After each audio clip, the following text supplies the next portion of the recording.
saya dipanggil Iwan atau Iwan Obo.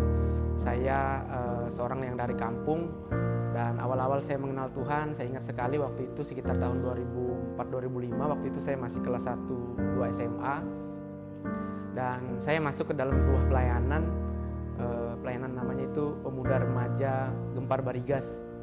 Waktu itu kehidupan saya, kehidupan yang masih jauh dari kata kenal Tuhan begitu. Jadi saya hidup dalam penyembahan berhala dan kenakalan-kenakalan remaja lainnya. Dari kecil saya sudah melayani Tuhan.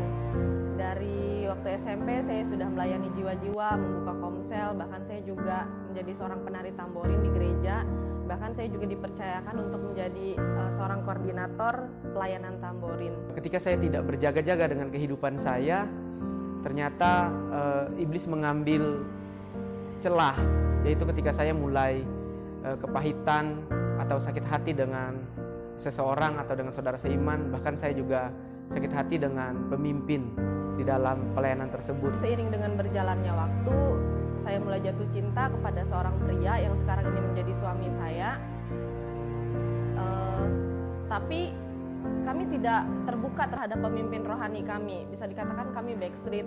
Kami menjalani masa berpacaran itu secara diam-diam, sehingga kami tidak mendapatkan arahan atau bimbingan dari pemimpin rohani kami. Ternyata itu adalah suatu celah yang membawa saya kepada dosa-dosa yang lain, yang membuat saya melakukan dosa-dosa yang selama ini bahkan belum pernah saya lakukan. Yaitu saya jatuh dalam perkara percabulan, bahkan perzinahan. Yaitu saya melakukan hubungan seks di luar nikah. Dan saya tidak hanya melakukan ini dengan satu perempuan, tapi dengan perempuan-perempuan yang lain. Selama kami menjalani masa pacaran itu, kami tidak menjalaninya di dalam kekudusan, sehingga akhirnya kami jatuh ke dalam dosa. Kami melakukan hubungan sebelum nikah, dan sampai akhirnya saya hamil dan kami menikah.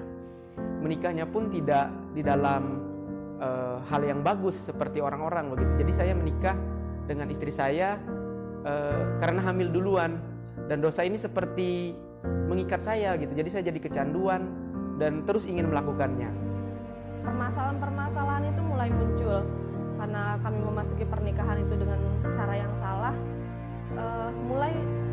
Permasalahan itu mengganggu rumah tangga kami. Rumah tangga kami menjadi kesulitan di dalam keuangan, apalagi waktu itu saya belum punya pekerjaan yang tetap. Hanya istri saya yang bekerja. Saya hanya disuruh menunggu anak di barak atau di kontrakan. Itu membuat saya bosan begitu. Jadi bahkan saya juga tidak mendapatkan penghargaan sebagai seorang suami di dalam rumah tangga kami. Saya melihat suami saya yang selama ini di masa pacaran saya tahu kayak gitu sedikit tentang latar belakang dia. Tapi ketika menikah saya pikir dia berubah. Ternyata setelah kami menikah, bukan perubahan yang saya dapatkan, dia tetap seperti kehidupan yang lama. Ini membuat saya merasa tertantang begitu sebagai seorang laki-laki. Saya harus dapat pekerjaan. Sampai suatu ketika saya dapat pekerjaan yang ada proyek besar begitu. Saya harus keliling mengejar proyek ini. Saya pindah dari kabupaten satu ke kabupaten yang lain, ke kabupaten lain, dan saya keliling Kalimantan Tengah. Uang yang saya dapatkan dari pekerjaan ini bukan saya gunakan untuk hal-hal untuk menghidupi rumah tangga kami begitu, tapi saya malah gunakan untuk hal-hal yang tidak benar. Saya mulai makin terikat gitu dengan kehidupan dengan begitu banyak perempuan. Saya keluar masuk diskotik, bahkan tidak hanya di Palangkaraya, kami melakukan hal itu dengan teman-teman kami, apalagi ketika melobi bisnis begitu. Kami melakukan juga di Jakarta atau di kota-kota besar di Indonesia. Sampai suatu ketika saya pulang jam 4 subuh, saya ingat waktu itu, saya udah ngantuk sekali karena saya juga terpengaruh minuman alkohol. Pas paginya sekitar jam 9, jam 10 saya sebenarnya belum mau bangun gitu. Tetapi ada seorang perempuan LC, bisa disebut ladies lah, menelpon ke handphone saya, nagih gitu. Tagihan kami tadi malam tuh belum dibayar sama teman saya. Dan yang ngangkat telepon waktu itu adalah istri saya. Dan disitulah kami mulai bertengkar, dan istri saya ngamuk begitu. Pokoknya kalau dibayangkan, dia cakar-cakar saya, dia cabik-cabik saya, bahkan dia kadang mencakar muka saya gitu. Jadi seperti macan lah saya menganggap istri saya waktu itu di dalam rumah tangga kami. Saya mencakar-cakar dia, mengeluarkan kata-kata kasar, menjambak dia, bahkan istilahnya saya ingin menunjukkan bahwa saya sakit hati kayak gitu. Saya ingin menunjukkan bahwa saya nggak terima kayak gitu dengan perlakuan dia terhadap saya. Saya merasa bahwa saya seorang istri kayak gitu. Saya sudah menjadi istri dia, tidak seharusnya dia berbuat seperti itu dengan perempuan lain. Dan itu bukan membawa rumah tangga kami menjadi baik begitu.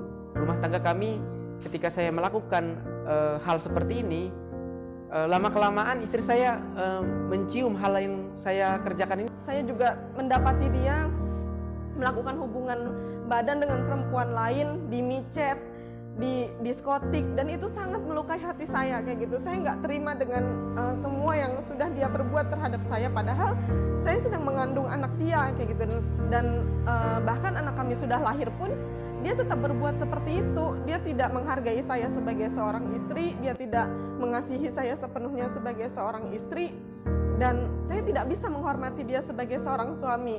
Saya menganggap bahwa dia adalah seorang laki-laki murahan kayak gitu. Dia adalah seorang suami murahan yang tidak layak untuk dihormati, tidak layak untuk dihargai kayak gitu, karena dia tidak menghargai saya. Suatu saat lihat aja akan aku balas. Sebenarnya itu perkataan ketika saya marah kayak gitu, nggak terbersit sedikit pun untuk saya benar-benar mau membalas dia, karena pada dasarnya saya mengasihi suami saya, pada dasarnya saya mencintai dia. Jauh di dalam lubuk hati saya sebenarnya saya rindu untuk dia mengasihi saya. Hanya saya ketika suami saya lagi sibuk, waktu itu dia sedang mengikuti pileg, dia mencalonkan diri untuk menjadi anggota dewan. Di situ dia terlalu sibuk dengan aktivitasnya, bahkan dia jarang sekali ada di rumah. Saya merasa bahwa saya tidak diperhatikan oleh suami saya, dan godaan-godaan itu mulai datang. Godaan-godaan yang tidak pernah saya pikirkan sebelumnya itu mulai muncul.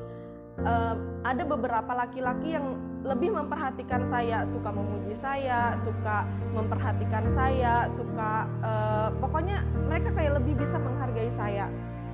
Memang saya tidak ada keinginan untuk berselingkuh terhadap pria ini, tapi karena kami sering bertemu, secara tidak sadar saya jadi suka terhadap dia. Bahkan waktu itu saya ingat betul waktu kami bertengkar di tahun 2019-2020 saya rasanya hampir menceraikan istri begitu. Kalau bisa sih hubungan ini sudah saja begitu. Pokoknya 5 tahun pertama pernikahan itu sangat berat yang kami jalani gitu. Kalau mungkin waktu itu sudah hampir cerai, kalau tidak ada penasihat rohani, kalau tidak ada pembimbing rohani di pelayanan di gereja, mungkin saat ini kami sudah bercerai. Di sisi lain sebenarnya hati saya sangat berontak kayak gitu. Tuhan, saya nggak bisa seperti ini. Saya nggak bisa istilahnya menduakan suami saya. Sampai pada akhirnya saya berbicara terhadap suami saya ceritakan bahwa ada laki-laki lain yang saya suka. Kami tidak hanya sekedar ngobrol, tapi kami juga sudah mulai dekat, dan di situ suami saya sangat marah. Akhirnya dia datangin pria itu, saya juga yang ngantarin dia datang pria itu kayak gitu. Di situ suami saya marah, bahkan suami saya terluka sekali terhadap saya, dan saya pikir ini jawaban doa saya kayak gitu. Saya pikir seperti saya mau membalas suami saya, emangnya cuma kamu aja yang bisa, aku juga bisa. Tapi sebenarnya disitulah iblis semakin ingin menghancurkan rumah tangga kami. Kami sudah sempat hampir bercerai, suami saya sudah mengancam untuk menceraikan saya. Tidak ada damai sejahtera, tidak ada kedamaian gitu di dalam rumah tangga kami.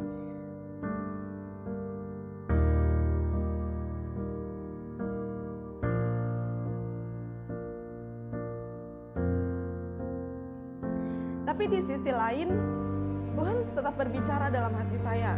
Di sisi lain saya tetap berdoa kepada Tuhan, karena saya merasa bahwa saya membutuhkan Tuhan. Saya rindu untuk rumah tangga saya bisa dipulihkan. Saya rindu untuk suami saya bisa dipulihkan. Dan saya rindu untuk suami saya bisa berubah. Saya menyadari kayak gitu bahwa apa yang saya lakukan itu tidak membawa dampak baik buat rumah tangga kami. Dan kejadian itu bukan solusi untuk rumah tangga kami, bukan rumah tangga kami menjadi lebih baik, bukan suami saya menjadi menyadari bahwa dia selama ini salah. Justru dia semakin menyalahkan saya kayak gitu. Dia semakin kayak tidak menghargai saya, dia semakin memandang rendah saya karena saya tidak bisa menjaga istilahnya keutuhan dalam rumah tangga kami. Tapi di saat saya seperti itu, saya melihat istri saya kadang kalau pagi gitu saya belum bangun, ketika saya pulang dari luar kota, dia mulai berdoa buat saya. Saya ingat kalau subuh-subuh gitu, dia tumpang tangan ke kepala saya begini, dia doakan sambil dia nangis. Saya pura-pura tidur saja gitu, padahal saya dengar dia berdoa. Saya waktu itu mengalami kecelakaan yang sangat fatal. Waktu itu perjalanan saya ke Sampit bersama teman-teman saya, karena kami mengejar waktu itu bertemu dengan salah satu penjabat di Sampit. Kami harus berangkat jam 11 malam dari sini gitu, dan kami dari Palangkaraya maksud saya. Dan ketika kami kecelakaan itu saya ingat betul jam 3 subuh begitu. Jadi waktu itu ketika teman saya yang nyetir, dia menabrak pohon dan terguling beberapa kali begitu sampai ke parit, dan mobil itu mulai tenggelam begitu, dan kami keluar dari kaca belakang. Kalau orang berpikir kami sudah meninggal gitu, sudah berdarah-darah dan luka-luka, tetapi saya tidak mengalami. Dan saya waktu itu melihat bahwa saya mulai berpikir bahwa ini adalah teguran dari Tuhan. Kami mengambil keputusan untuk kami benar-benar mau dipulihkan karena sudah banyak sekali kejadian-kejadian dalam rumah tangga kami yang istilahnya tidak ada hal yang baik kayak gitu selama kami di luar Tuhan. Akhirnya kami mengambil keputusan untuk kami kembali ke pelayanan. Tetapi ada rasa takut gitu, karena saya selama ini saya berdosa Tuhan, saya banyak salah, saya banyak melakukan dosa. Satu hal yang kami rindukan pada saat itu, kami rindu untuk dipulihkan. Kami berdoa kepada Tuhan, kami katakan bahwa kami ingin kembali kepada Tuhan. Tetapi puji Tuhannya ada saudara-saudara seiman yang di dalam pelayanan yang menerima kami apa adanya. Ketika GKS kami merangkul kami, bahkan kami dilayani pelepasan, kami mulai dilayani lagi, dibawa untuk terlibat terus di dalam komsel, di dalam ibadah raya. Itu yang membangun kerohanian kami setiap hari. Saudara-saudara seiman itu menerima kami kayak gitu, terutama Ibu Gembala Kak Christine itu sangat menerima kami dengan tangan terbuka. Dia yang merangkul kami, dia yang mensupport kami, dia yang memotivasi kami, yang istilahnya kalau secara kita pikir memalukan kayak gitu. Sebenarnya di posisi dia seharusnya kan dia marah terhadap kami yang seorang pelayan, tapi melakukan dosa, jatuh dalam dosa, meninggalkan Tuhan, tidak mau dengar-dengaran, seharusnya dia marah. Dan puji Tuhannya setelah kejadian seperti ini, ketika kami terus balik ke dalam pelayanan, Tuhan terus memproses kehidupan rumah tangga kami. Saya yang selama ini tidak mendapatkan penghargaan dari istri saya, pelan-pelan ternyata istri saya bisa mulai menghargai saya.